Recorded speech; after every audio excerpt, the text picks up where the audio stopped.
안녕하세요. 호랑이 피하려다 귀신 만날 뻔한 30대 여자입니다. 끝날 때까지 끝난 게 아니라는 말 다들 들어보셨나요? 분명 이제 끝났다 싶었는데 더한 충격이 기다리고 있는 늪과 같은 상황 말이죠.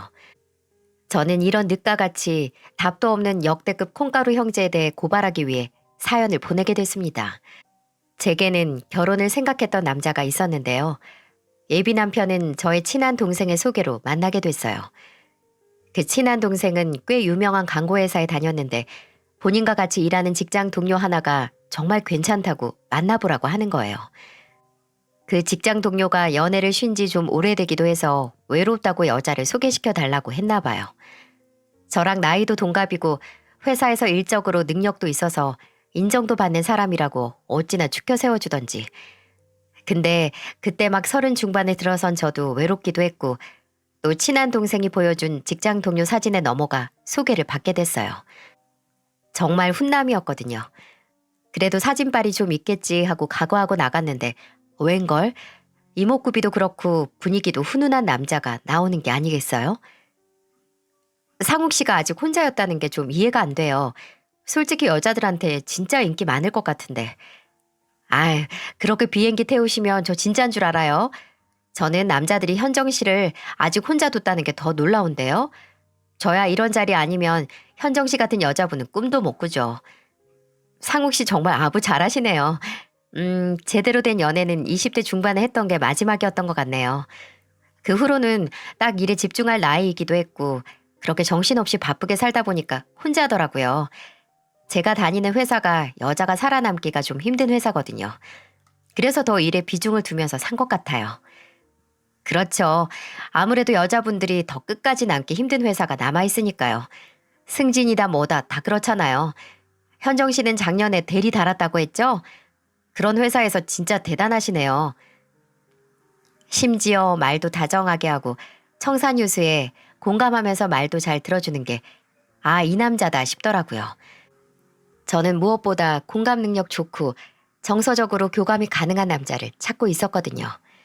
그런 조건에 딱 부합하는 예비 남편과 연애를 시작했고 예비 남편의 달콤한 말에 위로받으며 1년 8개월 정도 만났습니다.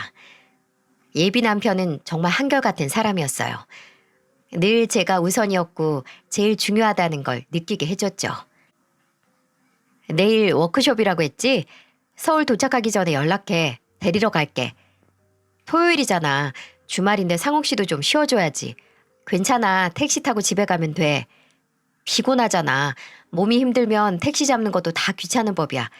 어차피 그날 난 집에서 현정 씨 언제 오나 기다리고 있을 텐데. 걱정 말고 나한테 연락하세요. 내가 바로 튀어나갈게. 제가 친구들과 여행을 가든지 일적으로 지방에 갔다가 오는 날이면 늘 먼저 데리러 가겠다고 했죠. 뿐만 아니라 웬만해서는 늘 회사 앞으로 저를 데리러 오곤 하기도 했고요. 둘 다 회사 다니느라 바쁜 데이트는 주말밖에 못하니까 퇴근하고 나서라도 조금 얼굴 보자고 말이죠. 또 제가 술을 좋아하는데 예비 남편은 밖에서 술 마시는 게 여러모로 걱정이 된다고 술은 꼭 자기랑 마시던가 아니면 술 마시는 날은 꼭 집에 가기 전에 연락을 해달라고 하더군요. 본인이 직접 데리러 간다고 말이죠. 저는 늘 지나친 걱정이다. 내가 몇 살인데 그러냐. 밖에서 많이 마시는 것도 아니고 과보 같다고 했지만 예비 남편은 신경이 많이 쓰였나 보더라고요. 그리고 예비 남편이 그냥 제 안전만을 걱정한 건 아니었어요. 예비 남편은 그 술자리에 남자가 없는지를 항상 신경 쓰여 했어요. 혹시 남자가 섞여 있는 술자리에 가면 30분에 한 번은 꼭 전화를 걸더라고요. 그래봤자 동창이라든지 회사 동료들 뿐인데 뭘 그렇게 걱정을 하는지. 예비 남편의 다른 점들은 모두 좋았지만 바로 이 남자 관련해서 쓸데없는 걱정을 사서 하는 점이 달갑지 않았어요. 여기서 더 가면 집착의 구속의 연장선이 될 수 있으니까요. 술 문제로 조금 사이가 서먹한 와중에 한 번은 예비 남편이 제게 정말 대단한 이벤트를 열어주었죠. 한 번도 안 가본 술집 주소를 보내더니 오라고 하는 거예요.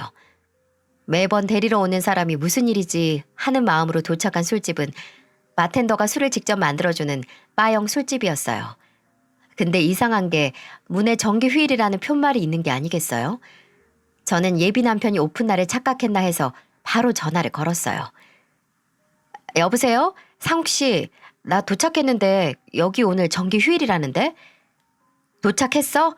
아, 잠깐만 기다려. 나 나갈게. 나갈게라니 무슨 소리지 싶어 기다리고 있었는데 정기 휴일 푯말이 걸린 문이 열리고 다름 아닌 예비 남편이 나오는 겁니다. 어? 상욱 씨가 왜 거기서 나와? 놀랐지? 일단 들어와. 마치 제 가게인 양 제가 가게로 들어서자 능숙하게 문을 잠그고 저를 안내하는 예비 남편을 어리둥절한 얼굴로 쳐다봤어요. 정기 휴일이 확실한 건지 술집은 횡했고 저와 예비 남편밖에 없었죠. 예비 남편은 저를 바로 안내해서 앉히고는 본인은 쏙 하고 바 안으로 들어가는 겁니다. 에? 거기 왜 들어가? 아, 여기 내가 잘 아는 형 가게야. 오늘 정기 휴일인데 내가 술 좋아하는 애인한테 점수 좀 딴다고 빌려달라고 했지. 오늘 마시고 싶은 거 뭐든 얘기해. 내가 다 해줄게. 나 저번 주 주말에 그 형한테 바텐더 수업도 받았어. 웬만한 건 다 만들 수 있으니까 말씀만 하세요. 아, 나 현정씨 위스키 좋아하니까 잭 다니엘부터 시작할까? 스케일이 어마어마한 이벤트였죠. 친한 형 술집 전체를 빌려 이벤트를 해주다니 주말도 반납해가면서 칵테일도 배우고 말입니다. 저는 그렇게 예비 남편이 아마추어의 솜씨로 열심히 만들어주는 술을 기분 좋게 마셨고 예비 남편도 만들면서 틈틈이 한잔했네요. 저희는 술잔을 기울이며 그간 서로를 불편하게 했던 속 이야기를 털어놓았고 그때 저는 예비 남편의 진심을 알 수 있었습니다. 내가 현정 씨를 구속하고 싶은 거 아니야. 현정 씨 인생인데 좋아하는 거 마음껏 하면서 살아야지. 현정 씨 자기 앞가림도 잘하고 책임감도 있는 사람이니까 술 마셨다고 실수 안 한다는 거 잘 알아.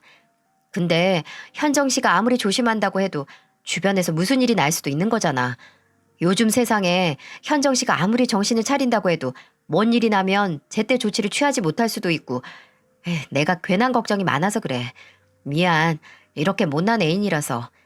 앞으로 이 일로 현정 씨 불편하게 만들지 않을게. 근데 현정 씨도 한보만 양보해서 그냥 술 먹는 날은 집에 들어갈 때 연락만 해줘. 나는 그걸로 만족할게. 알았지? 본인이 걱정이 많은 걸 알고 또 그 걱정에 제가 불편해한다는 걸 공감해주는 예비 남편의 말에 그동안 예비 남편이 이 일로 얼마나 혼자 끙끙 고민을 했는지 그 진심을 절절하게 느낄 수 있었어요. 저도 그간 조금 무심한 건 아니었나 반성을 하기도 했었고요. 예비 남편의 이벤트 덕분에 저희는 서로 의견을 조율하고 배려하면서 갈등을 해소했습니다. 저희는 늘 예비 남편의 섬세함 덕분에 저희 사이의 크고 작은 일들을 해결해 나갔어요. 제가 이런 예비 남편과 결혼을 결심한 데는 또 다른 이유가 있었습니다. 만난 지 1년이 지나갈 즈음 관계가 점점 진지해지면서 서로 이런저런 이야기를 하게 되잖아요. 과거라던가 신념이라든가 그러다가 문득 예비 남편이 예전에 만난 여자 얘기를 듣게 됐어요. 왜 연인끼리 서로 예전에 몇 명 만났냐는 둥 가볍게 묻기도 하잖아요. 나는 현정 씨 전에 진지하게 만났던 사람은 한 명 있었어. 아, 진짜? 얼마나 만났는데? 한 5년? 5년? 진짜 오래 만났네. 난 오래 만나도 3년도 못 채웠는데. 근데 그게 말이 5년이지 깨지고 만나는 걸 반복해서 솔직히 끝도 별로 안 좋았어. 내가 연애를 오래 쉬게 된 원인이기도 했고. 뭔데? 무슨 일 있었는데? 에휴, 지금 말해서 뭐해. 좋은 기억도 아니고. 아, 근데 이건 확실하다. 뭐가? 5년 만났던 그 여자보다 1년 만난 현정 씨한테 더 확신이 가. 내가 결혼할 여자구나 하고 말이야. 뭐야, 이거 전 애인이랑 나랑 비교하는 거야? 아니, 비교가 아니라 내 진심이야. 그 여자랑 만나면서는 한 번도 결혼이라는 목표를 생각해 본 적이 없거든. 그냥 오래 만나서 의무감으로 언젠가 결혼하겠지 이런 생각은 했었어도 말이야. 아, 이 여자랑 결혼을 해야겠다 이런 확신이 없었어. 근데 현정 씨한테는 확신이 가. 결혼을 한다면 현정 씨랑 꼭 하고 싶어. 그때는 이 말이 어찌나 달콤하게 들렸는지 저와의 미래에 확신을 갖는다는 말에 저 또한 결혼을 한다면 이 남자와 하고 싶다는 생각을 하게 됐어요. 이 이후로 저와 예비 남편 사이의 결혼 이야기는 구체화됐고요. 솔직히 이때까지만 하더라도 예비 남편과의 결혼에 큰 고민은 없었답니다. 결혼할 남자에 대해 고민은 없었지만 다른 곳에서 문제가 터졌네요. 바로 저희 아버지였어요. 저희 가족은 제가 어렸을 때 어머니가 지병으로 일찍 돌아가시고 아버지께서 홀로 저희 자매를 키우셨거든요. 도배 기능사로 일하시는 아버지께서는 밖에서는 도배를 하면서 몸이 부서져라 일을 하시고 집에서는 저와 동생을 돌보면서 정말 열심히 사셨습니다. 그러니 저희 자매와 아버지 사이의 유대감은 참 특별했어요. 저희 아버지는 저희 하나뿐인 부모님이자 어떨 때는 인생의 선배, 또 뭐든 먼저 이야기할 수 있는 친구 같은 존재였으니까요. 그런 아버지께서 장녀의 결혼 소식의 기쁨보다는 허전함과 서운함을 느끼셨나 봐요. 30을 훌쩍 넘기고도 남는 딸이 결혼할 사람이 있다고 하자 하신 말씀이 이거였으니까요. 무슨 벌써 결혼이야? 지금 네 나이에. 아빠 큰딸 내일 모레면 40이에요, 40. 그건 어느 나라 계산법이냐? 37이 무슨 내일 모레면 40이야. 만으로 치면 36이야, 36. 아니지. 너 생일도 아직 안 지났으니까 35이네. 진짜 그러면 얼마나 좋아요. 그리고 만난 지 이제 1년 지났다며. 너무 성급하게 하는 거 아니냐? 그놈이 결혼하자고 보채? 아니에요. 그냥 자연스럽게 나왔어요. 나도 그 사람도 결혼할 때가 되기도 했고 또 한다면 그 남자랑 해야겠다 싶어요. 결혼할 때가 어딨어. 사람마다 다 다른 거지. 참 너도 요즘 애들스럽지 않게 뭐 그런 걸 따지니? 아빠, 나 요즘 애들 아니에요. 아빠나 날 애로 보지. 아빠 큰딸 어른이야, 어른. 아버지는 계속 제 나이를 생각하면 아깝다 한숨처럼 말씀하시다가 끝내 서운하다라는 말을 하시더라고요. 참 너무 일찍 어른이 됐어. 너무 일찍. 부모한테는 자식이 얼마나 나이를 먹든 그저 애처럼 보이고 결혼한다고 하면 서운한 거야. 내 평생을 바쳐 애지중지 키운 딸이 홀랑 어디서 온 지도 모르는 놈한테 간다고 하면 어느 나라 왕자라고 해도 내 딸이 아깝지. 그런 아버지의 말을 듣고 저도 어딘지 울적한 기분이 들더라고요. 아버지가 저희 자매를 어떻게 키우신지 잘 아니까요. 더우면 더운 곳에서 추우면 추운 곳에서 가리지 않고 일을 하시면서 딸들은 그저 고생 안 하고 살길 바라셨던 분이니까요. 저는 아버지에게 아버지 딸이 선택한 사람이니 얼굴 한번 보라고 하며 설득을 했습니다. 아버지는 몇 번 나중에라는 말로 미루시다가 끝내 예비 남편을 집으로 초대해서 만나보기로 하셨죠. 예비 남편은 제게서 우리 아빠가 벼르고 있다라는 경고를 듣고 잔뜩 긴장해서 뭐든 예비 장인 어른 마음에 들기 위해 필사의 노력을 다해서 준비했어요. 평소 회를 좋아하시는 아버지를 위해 광어부터 참치, 그때 제철이었던 방어까지 새벽 택배로 받아 바리바리 싸서 왔더라고요. 아버지는 예비 남편이 현관에 들어설 때부터 아주 매의 눈으로 살펴보셨어요. 입은 허허하고 웃고 있지만 아주 이리저리 뜯어보고 있는 게 제 눈에는 보이더라고요. 그래도 손님이니 아버지는 평소 솜씨를 발휘해 음식을 준비해 두셨고 예비 남편이 선물로 가져온 회까지 차려서 셋이 식사를 시작했습니다. 아주 잘 먹네. 보기 좋아. 감사합니다, 장인어른. 그래도 먹는 모습이 보기 좋다는 말 들으니까 다행히 제가 조금 마음에 드셨나 봐요. 아직 멀었어. 아우, 아빠. 제발 밥은 편하게 먹게 해줘요. 상욱 씨, 우리 아빠 농담하는 거야. 농담해 주시면 저야 감사하죠. 그만큼 제가 편하게 느껴지신다는 건데 장인어른, 저는 그 어떤 장난이나 농담이라도 아주 환영합니다. 다소 무뚝뚝한 저희 아버지의 대꾸에도 그저 서글서글 웃으면서 뭐든 대답을 잘하는 예비 남편의 모습을 보니 이 정도 너스레면 우리 아버지도 안 넘어가고는 못 베기겠다 하는 생각이 들어서 한시름 덜었네요. 생각보다는 훨씬 화기애애한 분위기라서 인사드리는 자리가 잘 마무리됐다고 만족스러웠는데 식사도 잘하고 이런저런 대화도 나눈 후 저녁에 예비 남편이 집에 가고 나서 어딘지 저희 아버지 표정이 무표정하시더라고요. 분명 예비 남편과 같이 있을 때는 그대로 잘 웃으시고 말도 잘하시던 분이 예비 남편이 집을 나간 후에 깊이 생각에 잠겨 계신 표정을 지어서 괜히 불안해졌어요. 저는 거실 소파에 앉아 가만히 있는 아버지에게 다가가 물었습니다. 아빠, 어때요? 아직도 내 딸 데려가는 놈은 다 마음에 안 들어요? 잘 웃고 말도 잘하고 예의도 아주 바르네. 그쵸? 괜찮죠? 아빠 큰딸 사람 보는 눈 있다니까. 근데 예비 남편을 칭찬하는 말에 잔뜩 상기됐던 기분이 아버지의 미심쩍은 근데라는 말로 얼어붙어 버렸습니다. 저는 분위기를 반전시키는 말에 숨을 죽이고 아버지가 하실 뒷말을 기다렸어요. 근데 뭐요? 아빠 혹시 마음에 안 드는 부분이 있었어요? 아휴, 현정아. 아빠가 너 어렸을 때부터 뭐라 하든. 뭐요? 결혼 늦게 하라는 거요? 그게 아니고 소리 장도 웃는 낯에 칼을 숨기고 있다고 늘 실없이 잘 웃는 사람을 조심해야 한다고 했잖아. 아유, 아빠, 무슨 그런 소리를 해요. 상욱 씨는 그냥 사람이 좋아서 잘 웃는 거지. 왜 같이 있는 사람을 편하게 해주잖아요.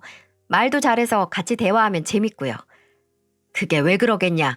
사람이 긴장이 풀리면 방심하는 법이야. 아, 그리고 아빠 눈에는 말을 잘하는 게 아니라 아주 현란하고 거창하게 하더라. 군더더기가 너무 많고 너무 꾸미는 것 같아.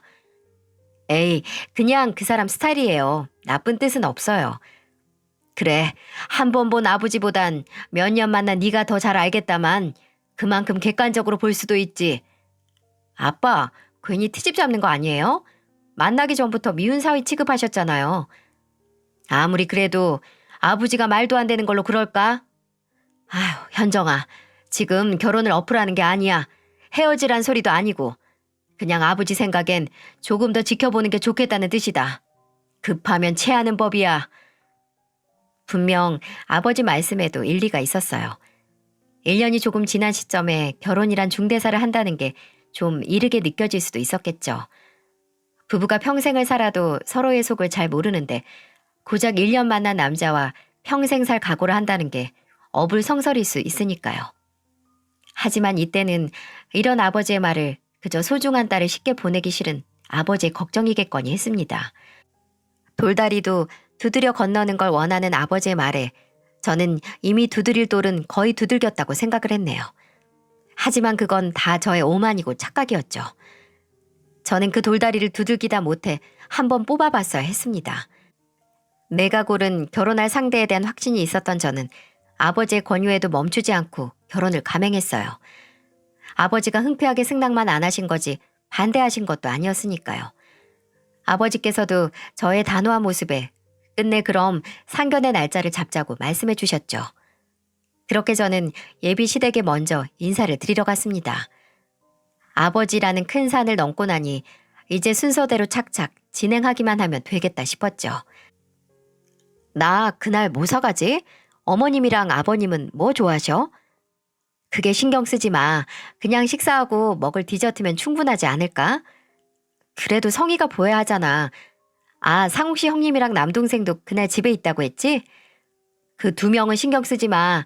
현숙애는 그냥 옆에서 밥만 먹다 방으로 들어갈 거고 형은 안 올 수도 있어. 뭐야, 그렇게 말하는 게 어딨어.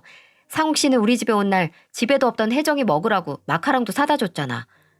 그건 현정 씨랑 여동생 사이가 좋잖아. 우리 형제는 서로 대면대면해. 대화도 거의 안 하고. 그 정도야? 그 정도야. 그러니까 현정 씨도 그냥 대면대면 하면 돼. 나랑 똑같이. 예비 남편은 그렇게 말을 했지만 아예 제가 신경을 안 쓸 수는 없었어요. 그래서 알아서 예비 시댁 가족분들이 각기 좋아하실 만한 음식이나 과일을 챙겨갔습니다. 그렇게 바리바리 싸갔는데 예비 아주버님이 안 계시더라고요. 그래서 그날은 예비 시부모님과 예비 도련님 얼굴만 뵙고 나왔습니다.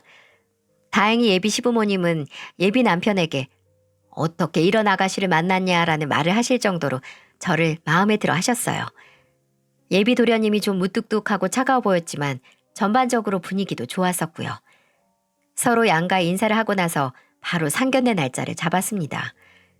두 집 어른들 모두 회가 좋겠다고 하셔서 고급 일식집을 예약했었죠. 그날은 제 동생도 또 못 만났던 예비 아주버님도 참석한다고 해서 더욱 신경을 썼어요. 그렇게 모인 자리에서 다들 그렇듯이 서로 자식들 칭찬하고 가볍게 사는 얘기도 하면서 식사를 했었네요.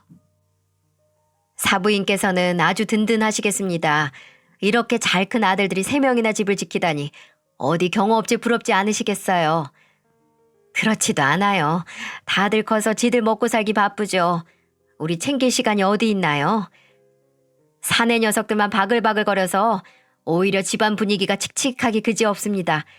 사돈 어른이야말로 밥 안 드셔도 배부르시겠어요. 맞아요.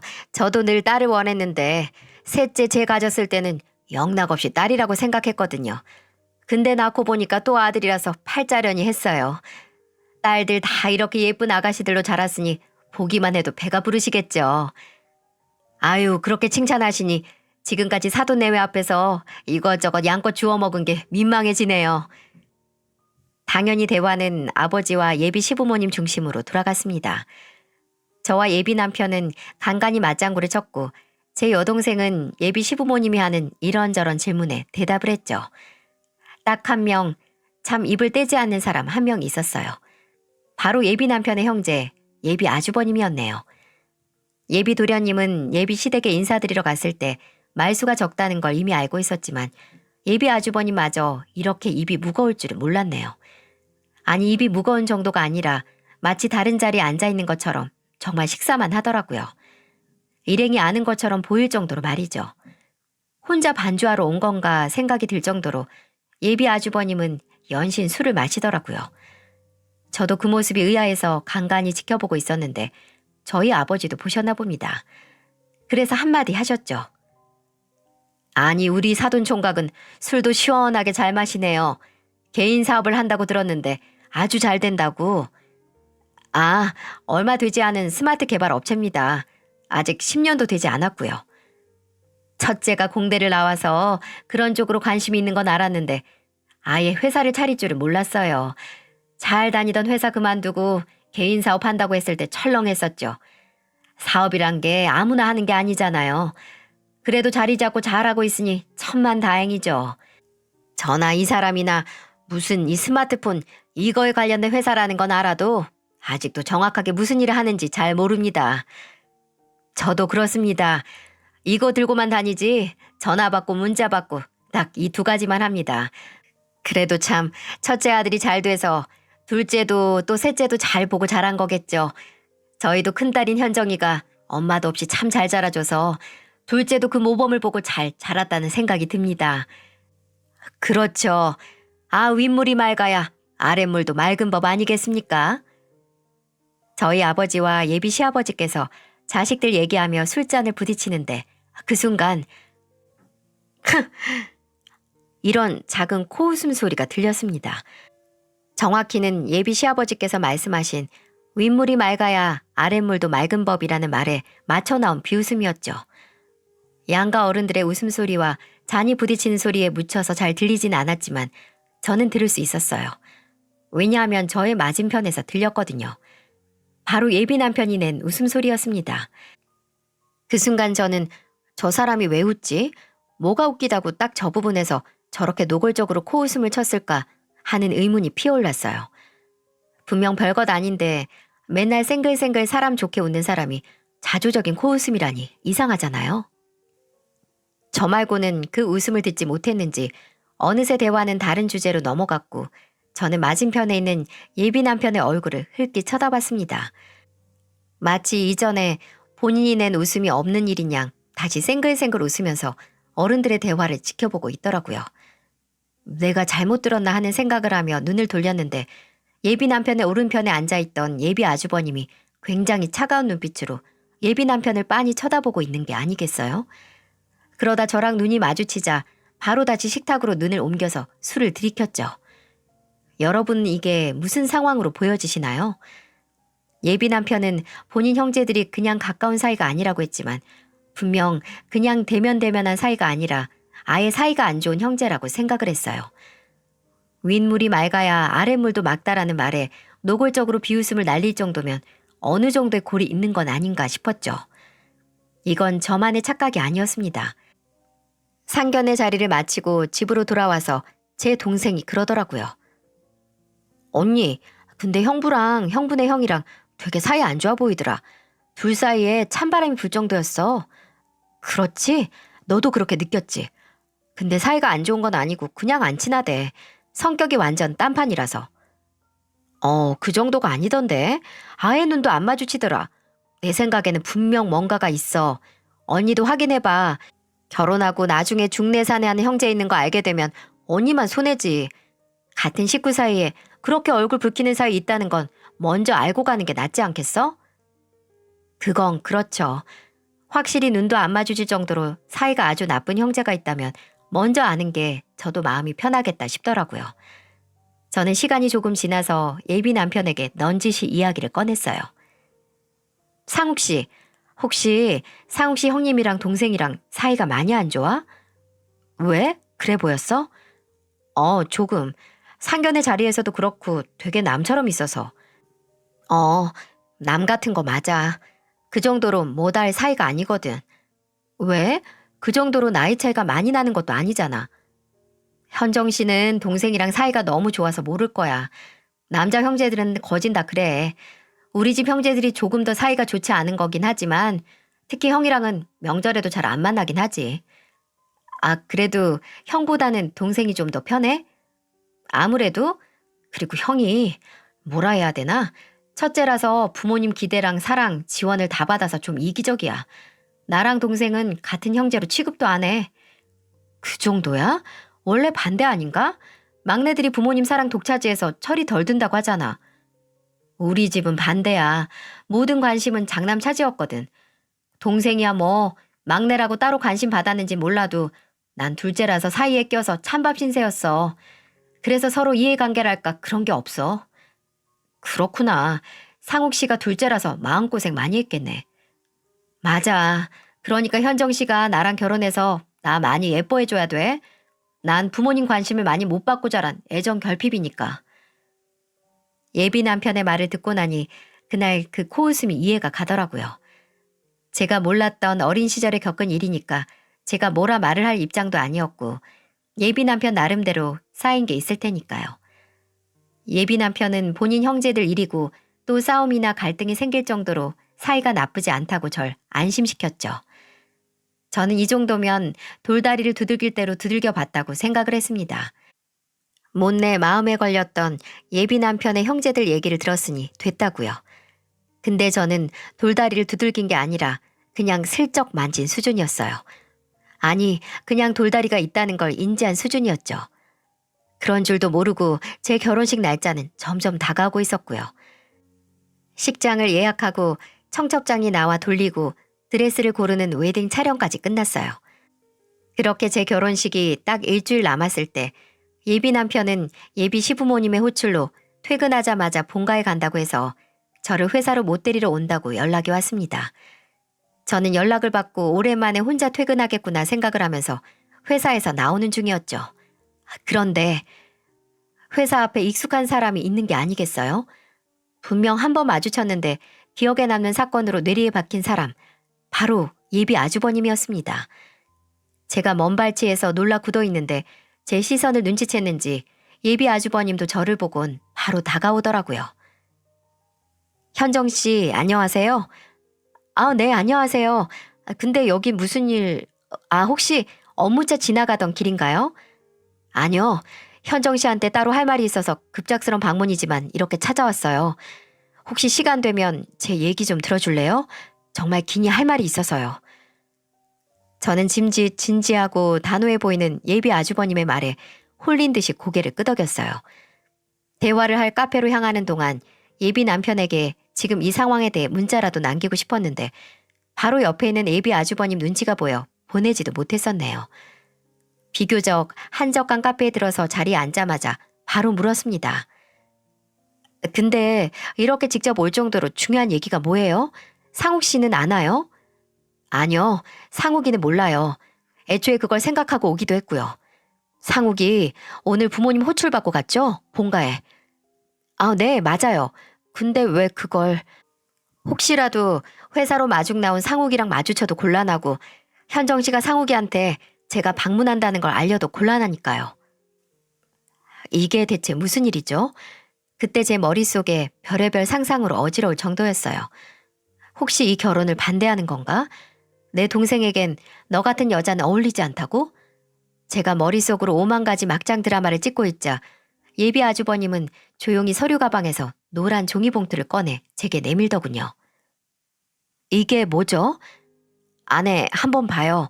그리고 현정 씨가 직접 판단해요. 알아서 하라는 듯한 말에 저는 잠깐 망설였어요. 솔직히 그때는 그 종이 봉투를 열어봐서는 안 된다는 직감이 왔었거든요. 호기심이 개구리를 죽이기도 하는 법이니까요. 하지만 저는 판도라의 상자를 향한 본능적인 끌림을 이겨내지 못했습니다. 살짝 흔들리는 손으로 종이 봉투를 열었고 그 내용물을 확인하고 나서 내가 상상한 막장 드라마는 막장도 아니구나. 바로 이게 막장이구나 하는 깨달음을 얻었죠.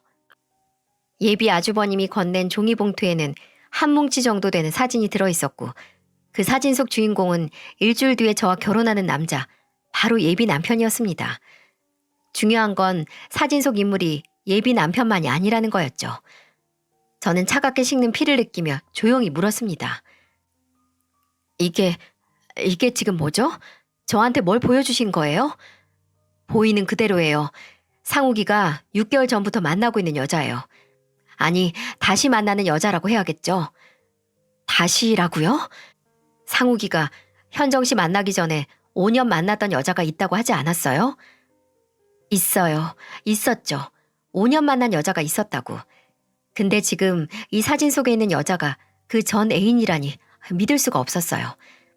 예비 남편이 바람을 피우고 있다는 폭로를 들은 것도 믿을 수 없었지만 사진 속의 여자는 예비 남편보다 최소 10살은 더 많아 보였거든요. 속이 부글부글 끓는 와중에 이상하리 많지 날카롭게 이성이 깨어났어요. 지금 제 눈앞에 예비 남편의 비밀을 폭로하는 사람은 예비 남편과 적대적인 사이인 사람이라는 것을요. 당장 이 여자가 누구냐고 언제 찍은 거냐고 묻는 것보다는 그 의문을 해소하고 싶었습니다. 근데 이게 저랑 만나는 도중 찍은 거라는 걸 어떻게 믿죠? 예전 사진일 수도, 아니 다시 만나는 게 아니라 우연히 마주치거나 아무 감정 없이 만난 사진일 수도 있잖아요. 사진 제대로 안 봤죠? 자세히만 봐도 얼마 안 된 사진인 건 알 수 있어요. 또다시 만나지도 않는 인간들이 차 안에서 입을 맞추거나 관광지 호텔 앞에서 사진이 찍히진 않죠. 담담한 예비 아주버님의 말에 저는 손 안에 있는 사진을 다시 봤습니다. 분명 둘은 차 안에 앉아 서로 손깍지를 끼고 서로의 손등에 입을 맞춘다든가 팔짱을 끼고 건물로 들어가는 등 누가 봐도 연인인 분위기를 확실히 풍기고 있었어요. 그리고 제가 놓친 게 하나 있었습니다. 바로 사진 속 예비 남편이 입은 코트. 어쩐지 낯익은 코트를 살피니까 이건 제가 만난 지 300일이 되는 기념일에 사준 캐시미어 코트였어요. 내가 거금을 들여 사준 코트를 걸치고 5년 전 애인과 함께 껴안고 있는 겁니다. 본인이 입을 코트 안에 그 여자를 품고 있으면서요. 제가 할 말을 잃고 사진을 탁자로 내려놓으니까 기다리고 있던 예비 아주버님이 입을 열었어요. 현정 씨에게는 미안하지만 벌써 충격받기엔 일러요. 지금 그 사진 속의 여자 딱 봐도 상욱이보다 나이가 많아 보이죠? 그도 그럴 것이 상욱이가 대학 막 졸업하고 일하면서 만난 연상 여자거든요. 일하면서 사람 만나 연애하는 건 보편적인 일 아닌가요? 나이 차이도 뭐 어디서 일하면서 만났느냐가 중요하죠. 상욱이가 대학 졸업하고 취업이 오래 안 됐어요. 그러다가 돈벌이가 다른 아르바이트보다 쏠쏠한 곳에서 일했거든요. 상욱이 호스트였어요. 그리고 그 여자는 상욱이 손님이었고요. 호스트와 손님이라는 단어에 제 멘탈이 그대로 부서지는 줄 알았습니다. 5년 동안 만났던 여자가 가게에서 돈 받고 술시중을 들었던 손님이었다니. 아니, 제가 지금 이 대화의 정확하게 어느 부분에서 놀라야 하는 거죠? 바람? 호스트? 손님과의 5년 연애? 잠깐만요. 제가 그 말을 어떻게 믿죠? 상욱 씨가 저랑 만나는 사이에 이 여자랑 만났다는 건 사진을 봐서 믿을 수밖에 없어도 호스트라니. 제가 그걸 뭘 보고 믿냐고요. 종이 봉투 안에 있는 A4 용지 확인해요. A4 용지? 종이 봉투에 뭐가 남아있었나? 하고 더듬더듬 봉투를 열었는데 한 장뿐이라서 봉투에 바싹 붙어 사진을 꺼낼 때 안 나왔더라고요. 저는 애써 손을 떨지 않기 위해 천천히 종이를 꺼냈고 당장 이 종이를 한 번 본 눈을 어디서 구해서 바꿔 끼고 싶을 정도로 큰 충격을 받고 말았습니다. 종이에는 한 인터넷 사이트가 캡처된 게 프린트되어 있었고 거긴 호스트바의 소위 선수라고 불리는 직원들을 소개하는 화면이 나와 있었어요. 그리고 거긴 지금보다 한참 어려 보이는 예비 남편의 사진과 함께 프로필이 나와 있었죠. 예비 남편은 달콤한 대화의 신이라는 타이틀로 한껏 요란하게 소개가 되고 있었습니다. 제가 넋을 잃고 종이를 그저 보고만 있으니 가만히 있던 예비 아주버님이 먼저 입을 열었습니다. 회원 전용 호스트바라서 회원 아이디가 있어야만 열람할 수 있는 인터넷 사이트예요. 오래돼서 지금은 사이트 자체가 없지만 상욱이가 일했던 그 당시 화면을 남겨놓은 겁니다. 여기서 일하면서 돈은 꽤 벌었을 거예요. 그 돈으로 학자금 대출도 다 갚기도 했고 또 같이 일했던 형은 이때 모은 돈으로 종로에 번듯한 술집을 내기도 했다고 하니까 믿든 말든 현정 씨 몫이지만 나는 남의 집 귀한 딸인 현정 씨가 아무리 제 동생이라지만 이런 과거를 갖고 바람까지 피는 사기꾼하고 엮여서 후회하지 않길 바래요. 분명 제 눈앞의 증거들은 믿고 말고 할 게 아닌 그냥 진실 그 자체였습니다. 예비 남편이 다른 여자와 바람을 피웠다는 거, 또 호스트바에서 일했던 거, 이 커다란 두 가지 줄기가 말입니다. 결혼이 일주일 남은 이 시점에서 당장 이걸 어떻게 해야 하나, 확실히 선택은 결혼을 한다 안 한다 이 두 가지일 뿐인데 눈앞에 수천 가지의 선택지가 있는 것처럼 머리가 아파오더라고요. 근데 또 다른 의문은 왜 이 눈앞의 남자가 생판 남인 제게 동생의 더러운 진실을 말하냐 이거였죠. 분명 예비 아주버님은 예비 남편에게 안 좋은 감정을 갖고 있었고 예비 남편에게 들은 바로는 이기적이고 거만한 사람이었으니까요. 근데 왜 그저 사이가 별로 좋지 않다는 이유로 동생의 결혼을 망치려고 하느냐 이게 가장 큰 의문이었고 이 점 때문에 제 눈앞의 진실을 그대로 받아들이지 못했습니다. 저는 앞에 있는 찬물을 크게 한 모금 들이키고는 바짝 마르는 입을 열었습니다. 무슨 말인지는 알겠는데 전 지금 저한테 준 이 증거들을 그저 인간적인 호의로 받아들이지 못하겠어요. 제가 상욱 씨한테 듣기로는 형제 사이가 좋지 않다고 듣기도 했고 그런 점 때문에 사이가 안 좋은 동생을 힘들게 만들기 위해 저를 이용한다는 느낌도 솔직히 지울 수가 없네요. 그리고 솔직히 아무리 사이가 안 좋은 동생이라도 저 같은 생판 남이 그런 동생을 만나서 팔자가 어떻게 되든 크게 상관없지 않나요? 애써 침착하게 한자 한자 내뱉는 제 말에 예비 아주버님은 한동안 말이 없었어요. 아니, 굉장히 신중하게 말을 고르는 것 같기도 했었고요. 그렇게 몇 초, 아니 몇 분이 지났을까 예비 아주버님은 제 의문에 대한 대답을 하더군요. 현정 씨가 어떤 의심을 하는지 충분히 이해해요. 상욱이가 우리 형제에 대해 어떻게 말을 전했는지도 대충 짐작이 가고요. 근데 상욱이가 말한 게 다 사실이 아닐 수 있어요. 분명 우리 부모님이 장남인 제게 관심을 더 기울인 건 맞아요. 근데 그것도 다 그만큼의 기대와 부담감을 동시에 받기도 했어요. 장남이라서 기대가 높았고 해내야 하는 것도 많았고요. 상욱이는 중학교 때부터 이미 사고란 사고는 다 치고 다녀서 부모님 눈밖에 났었어요. 담배, 술, 싸움 그런 걸로 어머니는 매달 학교로 불려가셨고 강제 전학도 한 번 갔었고요.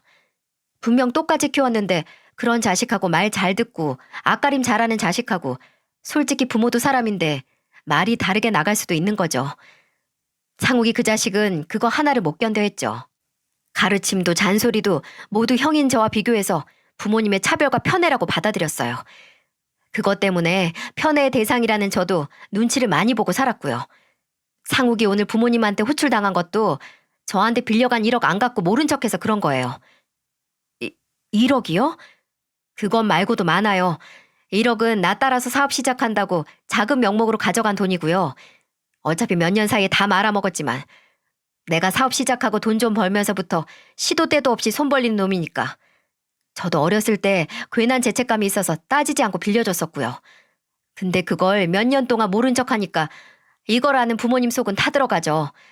지금 사업 접고 눈 낮춰 회사 들어가 조용히 살지만 그 전에 상욱이가 벌린 일 수습하는 건 다 저랑 부모님이었어요.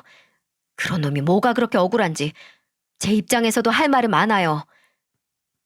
제가 여지껏 들어온 예비 남편과 예비 아주버님의 관계와는 너무나 반대되는 이야기를 들으니까 제 혼란은 더 커져갔어요. 제가 아무런 반응도 안 하고 있자 마지막 말처럼 예비 아주버님은 말을 했죠. 이번에 현정 씨랑 결혼하면서 나한테 5천만 원 만들어 달라고 해서 나도 지금까지 많이 참았다 싶었던 거지. 동생한테 복수한다고 현정 씨를 이용한 건 아니라는 걸 알아줬으면 해요. 현정 씨는 그렇게 느낄 수 있지만 정말 내 동생이란 놈 때문에 다른 사람이 평생 속고 산다는 게 불합리하다고 생각했을 뿐이니까요. 그 손님이었던 여자는 나도 몇 주 전에 본가에 갔다가 본가 앞에서 둘이 차 안에 있는 걸 발견했던 거예요. 그때 분명히 결혼한다고 한 여자가 따로 있다고 들었는데 다른 여자랑 있는 걸 보니 더 이상은 안 되겠다 싶어서 사람 붙인 것도 있었고요. 둘이 붙어있는 사진을 찍은 건 3일 전이 마지막이에요. 결정은 물론 현정 씨 몫이지만 난 정말 현정 씨가 이런 놈이랑 결혼으로 저당 잡혀서 평생 사는 건 아닌 것 같네요. 무엇보다 혼자 현정 씨를 키운 아버지께 못할 짓 아닌가요? 그 말을 남기고 예비 아주버님은 먼저 자리를 떴습니다. 제게 예비 남편의 바람 현장 사진과 과거 모습이 프린트된 종이 끝없는 절망감을 남긴 채 말이죠. 그렇게 몇 분을 혼자 앉아 있었는지 얼마 안 됐던 것 같아요. 3분 정도 고민을 하자 목적지는 분명해졌어요. 결과가 어떻게 되든 일단 당사자에게 확인을 받아야겠다는 걸 말이죠. 그래야 후회도 괜한 정도 안 남겠다 싶었습니다. 예비 남편에게 전화를 하니 이제 막 본가에서 나와 집으로 가는 중이라고 하더군요. 제가 그 카페에서 예비 남편의 집으로 가면 얼추 도착 시간이 맞을 것 같아서 집에서 만나자고 했습니다. 제가 뭘 아는지 전혀 모르는 예비 남편은 저를 데리러 오겠다고 했지만 저는 이미 지하철을 탔으니 집에서 만나자고 말했습니다.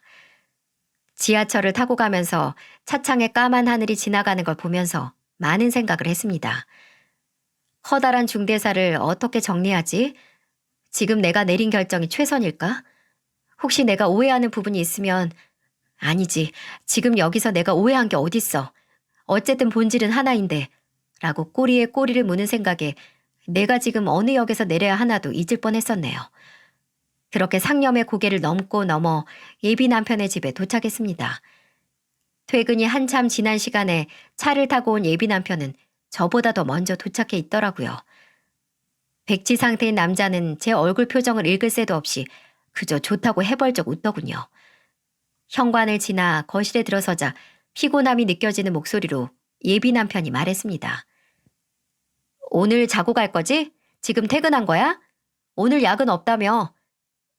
야근은 아니고 밖에서 만났으니까 외근이겠네. 외근? 아니, 외근 나간 시간이 지금 끝난 거야? 우리 현정 씨 진짜 고생했네. 고생은 무슨, 상욱 씨가 고생했지. 형한테 빌린 1억 언제 갚을 거냐고 부모님한테 잔뜩 시달리다가 나왔을 거 아니야? 뭐? 주방으로 들어가려고 했던 예비 남편이 멈칫 굳더니 고개를 돌려 저를 쳐다보더라고요. 분명 평소와 다름없는 표정이었는데 어딘지 칙칙하고 탁하게 보이는 그런 얼굴로 말이죠. 현정 씨, 지금 무슨 소리 하는 거야? 내가 오늘 아주 재밌는 얘기를 들었어. 상욱 씨 그동안 정말 열심히 살았더라. 그 또래에는 엄두도 못 냈을 일도 하고. 아니, 손님은 어떻게 꼬셨길래 5년을 만난 거야? 심지어 그 여자가 상욱 씨를 못 잊고 다시 만나자고 찾아왔잖아. 아니지. 누가 먼저 찾아갔는지 나는 모르지. 와, 지금 내가 뭘 어디서부터 얘기해야 할지 모르겠네. 지금 내가 하는 말 알아듣겠어? 난 처음 들었을 때 한 번에 못 알아먹었거든. 지금 어디서 뭘 듣고 그러는 거야? 누구 만났어 대체? 누구겠어? 상욱 씨도 알잖아. 누가 상욱 씨의 과거를 모조리 알고 그걸 이용해서 결혼을 망하게 하려고 하겠어? 누가 그럴 정도로 앙심을 품고 있는지 당사자가 더 잘 알 거 아니야. 지금 상욱 씨 머릿속에 딱 떠오르는 인물 누구야? 당장 해명을 하고 부정을 해도 모자를 파네. 제 물음에 반사적으로 눈알을 또르르 돌려서 그 인물을 찾고 있는 남자.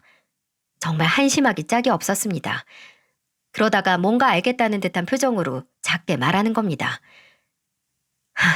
형 만났어? 그게 지금 상욱 씨가 나한테 할 말이야? 나 만나면서 5년 전에 만나다가 헤어진 여자 만나. 당장 저번 주까지 모텔에서 만난 것도.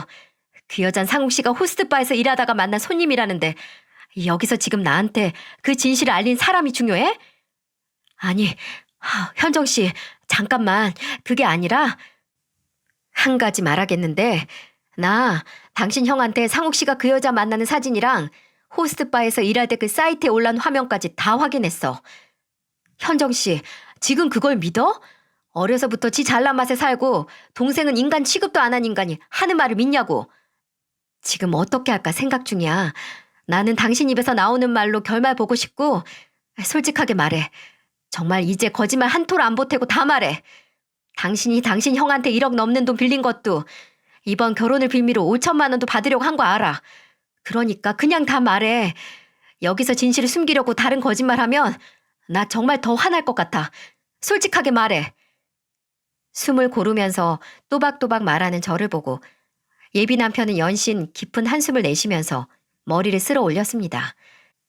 마치 당장 몸에서 열이 나서 어쩔 줄 모르겠다는 사람처럼 목에 건 넥타이도 풀며 할 말을 고르더군요. 허리를 숙이다가 거실 소파에 걸터 앉더니 두 손으로 얼굴을 감싸 안고 한동안 있었습니다. 그러다 얼굴을 몇 차례 세수하는 것처럼 닦았고 시선을 바닥에 고정시킨 채 그 무겁디 무거운 입을 열었어요. 호스트바에서 일했던 거랑 거기서 만난 손님하고 5년 만났던 거 그리고 당신 만나면서 그 여자 만났던 것도 다 진짜야. 그래, 잘 있어. 결혼식장은 내가 다 취소할게. 잠깐 기다려봐, 현정씨. 잠깐만 내 말 좀 더 틀어줘. 제가 바로 뒤돌아 집을 나가려고 하자 예비 남편은 무릎을 굴려 다가와 제 앞에 무릎을 꿇고 앉아서는 제 다리를 붙잡았어요. 저는 붙잡힌 다리를 한번 보고 조용히 예비 남편을 쳐다봤습니다. 어디 한번 해봐라 하는 표정으로요. 그걸 알았는지 예비 남편은 제 다리에서 손을 거두고 침을 삼키고 말을 하더군요. 호스트바는 나도 정말 너무 어려서 뭘 몰라서 이랬던 거야. 근데 더러운 짓은 안 했어. 그냥 거기서 여자 만나서 잠깐 만난 거지. 잠깐이 5년이니? 참 길기도 하구나. 맞아, 5년 만났지. 근데 정말 난 아무것도 아니었어. 그때 말했잖아. 오래 만나도 결혼 생각도 없었고 만나고 헤어지고 해서 실제로 연애한 건 5년도 안 된다고. 정말이야. 아무 의미 없는 여자였다고. 근데 그 의미가 나 만나면서 생겼나 봐? 나랑 결혼 앞두고 갑자기 애틋하게 만난 거 보면? 진짜 믿을지 모르겠는데 나 정말 사람 살리려고 만난 거야. 그 여자가 몇 달 전부터 다시 안 만나주면 후회할 거라고 내 눈앞에서 가족 앞에서 극단적인 선택하겠다고 하는데 내가 어떻게 그냥 놔둬. 정말 사람 하나 살린다고 내가 현정 씨 뒤에서 그런 짓 하고. 나도 알아. 내가 바보지. 그냥 놔뒀어야 했는데. 그냥 완전 미친 여자라니까? 근데 잠깐 만나 잘 달래서 끝내려고 했어. 정말이야. 결혼 전까지는 어떻게 해서든 정리하려고 했다고. 야, 그 말도 안 되는 소리 하지 마. 내가 진짜 네가 계속 나 바보로 알고 헛소리하니까 말이 험하게 나가잖아. 지금 네가 말한 게 다 사실이라면 너는 그 여자한테 연락이 왔을 때 나한테 알렸어야 해. 어떻게 되든 결혼할 나한테 모든 사실대로 말했어야 한다고. 그 여자랑 손잡고 모텔에 가는 게 아니라. 맞아. 내가 등신이지. 내가 그랬으면 안 됐어. 근데 나 정말 나쁜 의도는 아니었어. 정말이야. 나 믿어줘. 그리고 형이 말한 거? 다 100% 믿을 만한 거 아니야. 봐봐. 지금도 내가 행복한 꼴을 못 봐서 현정실 이렇게 이용하는 거잖아. 그 이기적인 인간은 남이 본인보다 조금이라도 행복한 꼴을 못 봐. 야, 이기적인 인간이 너한테 1억 주고 손 놓고 있니? 손을 놓긴 몰라. 이번에 아버지한테 내가 돈 안 갚는 것도 일러 바친 게 형인데. 그리고 나도 할 말 많아. 형 지금 하는 사업 자금 다 누가 줬는데? 다 우리 부모님 돈이야. 나한테도 올 수 있었던 돈 죄다 지 사업에 끌어다가 써놓고 그렇게 번 돈 내가 좀 쓰면 안 돼? 나도 우리 부모님 돈 쓸 권리 있고 자격 있어. 그 돈 가져다가 불린 거니까 그 지분이 나한테도 있는 거라고. 마치 한 인간의 밑바닥을 보는 기분이었어요. 그 말도 안 되는 억지를 악다구니를 쓰며 내뱉어내는 예비 남편을 보며 지금까지 내가 만났던 그 남자는 대체 어디 갔을까는 씁쓸한 감정이 복받쳐 올라왔어요. 제가 아무 말도 안 하고 있자 예비 남편은 본인도 조금 숨을 고르고 침착하게 말하더군요. 지금 우리 헤어지면 형 그 인간 뜻대로 되는 거야. 지보다 먼저 결혼하는 동생 보고 배 아파서 이딴 짓 하는 거라고. 지금 현정 씨가 나랑 헤어지면 그 인간한테 보기 좋게 이용당하는 꼴이라고. 아니, 이용당하는 건 네 업보지 내가 아니야. 나는 부수적으로 내 인생 구제한 거야. 내가 지금 당신이랑 헤어지는 건 더러운 과거 감추고 심지어 그 과거에 만난 여자를 현재에도 계속 만나고 있는 당신의 그 뻔뻔하고 쓰레기 같은 모습 때문이야. 괜히 당신 형 끌어다가 피해자인 척 하지 마. 당신은 그저 본인 업보에 말 걸려서 넘어졌을 때 마침 앞에 있는 낭떠러지에 떨어진 멍청한 인간일 뿐이야. 저는 그대로 예비 남편, 아니 한때 예비 남편이었던 남자의 집을 나왔습니다.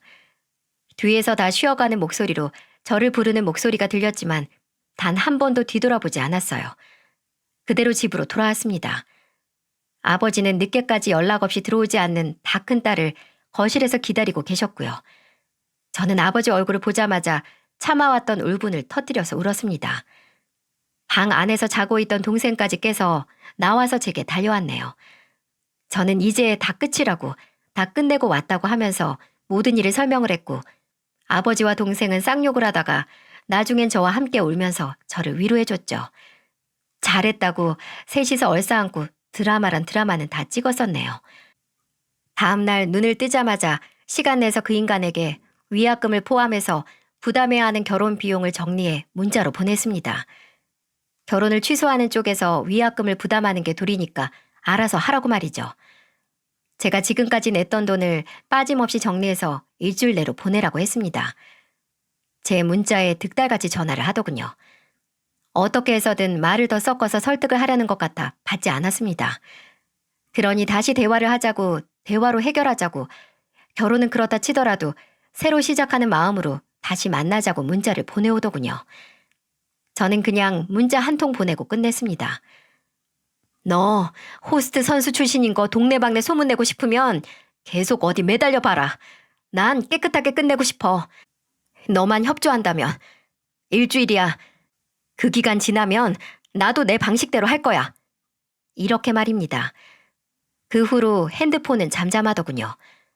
그 더러운 과거가 소문나는 게 무섭긴 했나 보더라고요. 그날은 오전 반차를 내고 내리 잤습니다. 스트레스가 쌓이고 긴장이 풀리니까 잠이 제 몸을 덮쳤어요. 회사 사람들에게, 친구들에게, 친지들에게 파혼 소식을 알리고 천천히 일상을 찾아갔습니다. 회사에서는 동료들이 괜히 제 눈치를 보고 집에서는 아버지와 동생이 제 눈치를 봤네요. 여기저기 가시밭길 같았습니다.